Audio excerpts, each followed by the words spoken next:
Hello student, हम लोग पढ़ रहे हैं रूल्स ऑफ आईसीबीएन के बारे में। रूल्स ऑफ आईसीबीएन की लास्ट क्लास में जो हम लोगों ने वेरियस टाइप के रूल्स पढ़ लिए, ठीक है। तो लास्ट क्लास में हम लोगों ने पढ़ लिया था जीनस एंड स्पीसीज के बारे में कि जो जीनस है और स्पीसीज है उनके नाम किसके अकॉर्डिंग, किन किन रूल्स के अकॉर्डिंग दिए जाएंगे, ठीक है। इनके बारे में हम लोगों ने पढ़ लिया था। हम लोगों ने बता दिया था कि जो जीनस होता है उसे लैटिन लैंग्वेज में लिखेंगे। इसी के साथ साथ स्पीसीज को भी हम लोग लैटिन भाषा में लिखते हैं। जीनस जो होता है उसका जो फर्स्ट लेटर होगा वो ऑलवेज कैपिटल लेटर में लिखा जाएगा, जबकि जो स्पीसीज होती है उसको हमेशा स्मॉल लेटर के द्वारा क्या किया जाता है, डिनोट किया जाता है। जीनस और स्पीसीज को मिलाकर ही क्या किसी भी प्लांट्स का बॉटनिकल नेम दिया जाता है, ठीक है। और ये जो बॉटनिकल नेम दिया जाता है वो किसके अकॉर्डिंग दिया जाता है, we all know that student, according to binomial system या द्विनाम पद्धति के आधार पर। अब हम नेक्स्ट रूल्स के बारे में पढ़ेंगे। जो नेक्स्ट रूल है वो है खेतीहर पौधों के नाम। 10वां क्या है, खेतीहर पौधों के नाम। क्या होता है देखिए, खेतीहर पौधों के नाम से क्या मतलब है। इसमें क्या होता है कि जैसे कुछ प्लांट्स हम लोगों ने पढ़े हैं, जैसे कुछ प्लांट वाइल्ड प्लांट होते हैं, ठीक है, लेकिन उनका उपयोग अधिक होने की वजह से या उनमें यूजफुल जो गुण है वो अधिक पाए जाने के कारण उन्हें आजकल क्या किया जा रहा है, खेतीहर पौधों के रूप में उगाया जा रहा है। जैसे हम एग्जांपल ले सकते हैं, कोई भी वाइल्ड प्लांट, अफीम अफीम जो है वो वाइल्ड प्लांट है या जंगली पादप है, और उसे उसके अधिक उपयोग होने की वजह से आजकल अफीम की क्या की जा रही है, खेती की जा रही है। यह जो प्रक्रिया होती है वो क्या कहलाती है, ग्राम्यन, ठीक है। तो खेतीहर पौधों से अगर खेतीहर पौधों को फसली पादपों के रूप में उगाया जा रहा है तो उसके वानस्पतिक नाम में कोई भी परिवर्तन नहीं होगा। ये रूल किसका है, आईसीबीएन का। क्लियर है। नेक्स्ट हम बात करेंगे लैटिन भाषा निदान।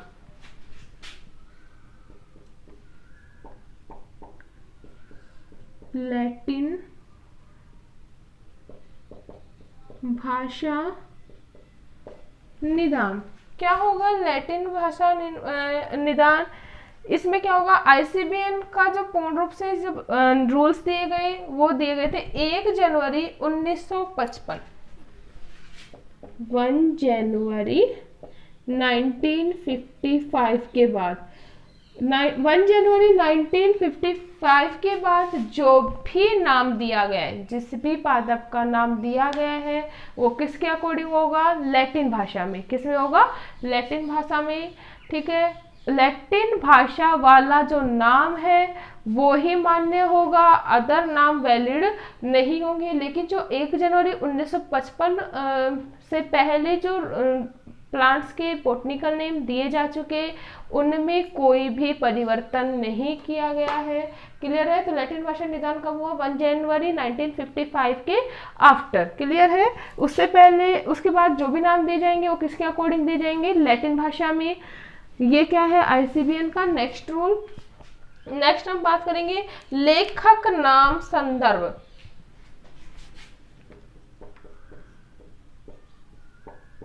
लेखक नाम संदर्भ। लेखक नाम संदर्भ से मतलब है कि किसी भी वर्गीकीय श्रेणी नाम के साथ, किसी भी वर्गीकीय श्रेणी नाम के साथ लेखक का नाम भी लिखा जाना अनिवार्य है, ठीक है। अगर कोई भी वैज्ञानिक, कोई भी लेखक किसी प्लांट का बॉटनिकल नेम दे रहा है या उसका क्लासिफिकेशन दे रहा है, कोई भी जीनस या स्पीसीज के बारे में एक्सप्लेन कर रहा है, तो उसके नाम के साथ साथ लेखक का नाम भी क्या किया जाएगा, जोड़ा जाएगा। जैसे एग्जाम्पल हम लोग देख सकते हैं, लिलिएसी एडान्स। लिलिएसी एग्जाम्पल क्या होगा, लिलिएसी एडम्स। इसका मतलब है कि जो लिलियसी फैमिली है उसकी स्थापना किसने की? माइकल एडम्स ने की। ठीक है, तो हम लोग देख सकते हैं कि कुल का नाम किसने दिया? लिलियसी कुल का नाम किसने दिया भाई? एडम्स ने दिया, तो उसका नाम भी साथ में जोड़ा गया। क्लियर है?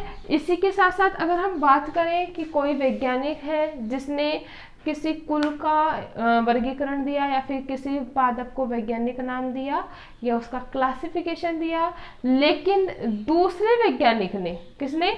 दो वैज्ञानिक साथ साथ काम कर रहे हैं, एक ने तो उसका क्या कर दिया? उसको क्लासिफाइड कर दिया, उसकी फैमिली या जीनस के बारे में बता दिया, उसका नाम दे दिया, लेकिन उसका जो प्रकाशन करवाया किसी अन्य वैज्ञानिक ने करवाया। ठीक है, समझ में आया कि एक वैज्ञानिक ने तो क्या किया? उसका वैज्ञानिक नाम दिया, दूसरे ने क्या किया? उसका प्रकाशन करवाया। तो उन दोनों ही वैज्ञानिकों का नाम वर्गीय श्रेणी के बाद में जोड़ा जाएगा। जैसे हम लोग एग्जाम्पल की बात करें, सिसेम पिलोस पेरिरा बुचहेम एक्सडीसी। सिसेम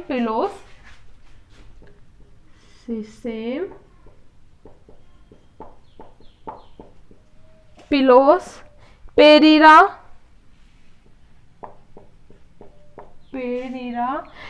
बेचहेम एक्सडीसी।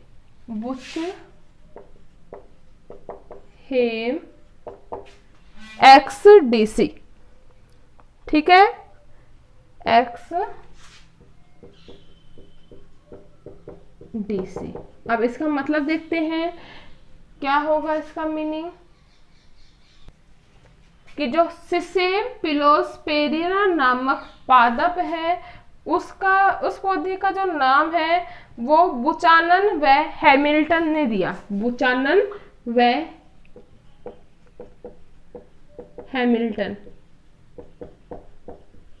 ने दिया, लेकिन इसके बारे में सबसे पहले बताया था डी कंडोले ने। इसका जो प्रकाशन करवाया वो किसने कराया? डी कंडोले ने। तो दोनों ही जो वैज्ञानिक है या दोनों ही जो लेखक है उनके नामों को पादप के नाम के साथ क्या किया गया? जोड़ा गया। क्लियर है? लेखक नाम संदर्भ में यही होगा कि कोई भी पादप है उसका या कोई कुल है उसके बारे में किसी वैज्ञानिक ने बताया है तो उस लेखक का नाम भी उसके साथ क्या किया जाएगा? जोड़ा जाएगा। अगर अलग अलग वैज्ञानिक के द्वारा एक ही पादप के बारे में डिटेल से बताया जा रहा है तो दोनों ही वैज्ञानिकों का नाम उसके साथ में क्या किया जाएगा? जोड़ा जाएगा। एग्जाम्पल हम लोगों ने देख लिया कि सिसेम फिलोस पेरिरा जो पादप है उसका जो नाम है वो किसने दिया? बुचानन हैमिल्टन ने, और इसके बारे में जो प्रकाशन कराया वो किसने कराया? डी कंडोले ने कराया। तो दोनों ही लेखकों का एक साथ नाम जोड़ा गया। नेक्स्ट अगर हम बात करें नाम को अस्वीकृत करना या अस्वीकार, नाम को, नेक्स्ट रूल है अस्वीकृत या अस्वीकार। अब हम लोग देखते हैं कि नाम को अस्वीकार किस कंडीशन में किया जाएगा? नाम को अस्वीकार उस कंडीशन में किया जाएगा जब किसी पादप का नाम उसके मॉर्फोलॉजिकली कैरेक्टर्स के अकॉर्डिंग नहीं दिया जा रहा है या वह नाम वैलिड नहीं है। उस टाइम में ICBN के द्वारा इस नाम को रिजेक्ट करने की क्या है? परमिशन है। Otherwise most of the condition में किसी भी नाम को इजीली क्या नहीं किया जा सकता? रिजेक्ट नहीं किया जा सकता। तो ये थे हमारे ICBN के रूल। हम लोगों ने बता दिया था कि ICBN के जो सिद्धांत है उनको 3 कैटेगरीज में डिवाइड किया गया है, प्रिंसिपल, रूल्स एंड रिकमेंडेशन के बारे में। अब हम थर्ड पढ़ेंगे रिकमेंडेशन। थर्ड क्या है अपना? रिकमेंडेशन या सुझाव। रिकमेंडेशन हिंदी में बोलते हैं सुझाव। क्या है रिकमेंडेशन? जैसा कि नाम है सुझाव, इसमें क्या किया जाएगा, आईसीबीएन को विभिन्न रूल्स के अकॉर्डिंग सजेस्ट किया जाता है कि कौन सा जो रूल है वो राइट है और कौन सा क्या है रॉन्ग है, या उसमें क्या सुधार की आवश्यकता है। ये आईसीबीएन के जो मेंबर्स हैं उनके द्वारा उन्हें क्या किया जाता है, सजेस्ट किया जाता है। ठीक है, क्या होगा, नामकरण संबंधी नियमों के उपयोग की। इसी के साथ साथ इसमें क्या किया गया है, नामकरण संबंधी नियमों के उपयोग की व्याख्या की गई है। नियमों के उपयोग की क्या की गई है, व्याख्या की गई है। इन सुझावों का जो मुख्य उद्देश्य है, भविष्य में किए जाने वाले पादप नामकरण में या पादप नामकरण में स्पष्टता लाना है। इन सुझावों का मुख्य उपयोग क्या होगा भाई, भविष्य में जो पादप के बॉटनिकल नेम दिए जाएंगे उनमें क्या लाना, स्पष्टता लाना। भविष्य में दिए गए नामों में क्या लाना, स्पष्टता लाना। किसका उद्देश्य है, रिकमेंडेशन का उद्देश्य है। इसी के साथ हम एग्जाम्पल के द्वारा समझ सकते हैं कि किस प्रकार सजेस्ट किया गया है।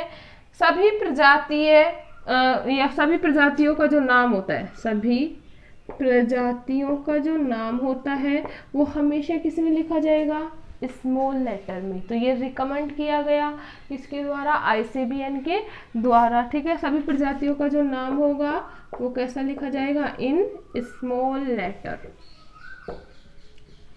ठीक है, तो ये क्या है, रिकमेंड किया गया है, सुझाव दिया गया है किसके द्वारा, आईसीबीएन के द्वारा। तो ये था हमारा आईसीबीएन। इस प्रकार हमारा जो आईसीबीएन है वो कंप्लीट हुआ।